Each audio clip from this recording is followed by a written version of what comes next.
کیا آپ جانتے ہیں کہ ہم روزمرہ زندگی میں جو الفاظ استعمال کرتے ہیں وہی الفاظ اگر سنت کے مطابق بدل جائیں تو برکت اور ثواب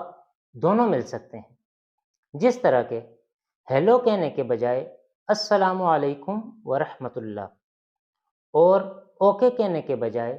انشاءاللہ تعالی، اسی طرح بائے کہنے کے بجائے فی امان اللہ، تھینکس کے بجائے جزاک اللہ، نائس کہنے کے بجائے ماشاء اللہ، اور فائن کہنے کے بجائے الحمد للہ، اور گریٹ کہنے کے بجائے سبحان اللہ۔ یہ چھوٹے چھوٹے الفاظ آپ کی زبان پر سنت کو زندہ رکھتے ہیں۔ تو آئیے، ہمارا ایمانی اور اخلاقی فرض ہے کہ ہم سنت کو عام کریں، کیونکہ نبی کریم علیہ الصلاۃ والسلام نے ارشاد فرمایا کہ جو شخص میری سنت کو زندہ کرے گا وہ مجھ سے محبت کرتا ہے، اور قیامت کے دن وہ شخص میرا ساتھ پائے گا۔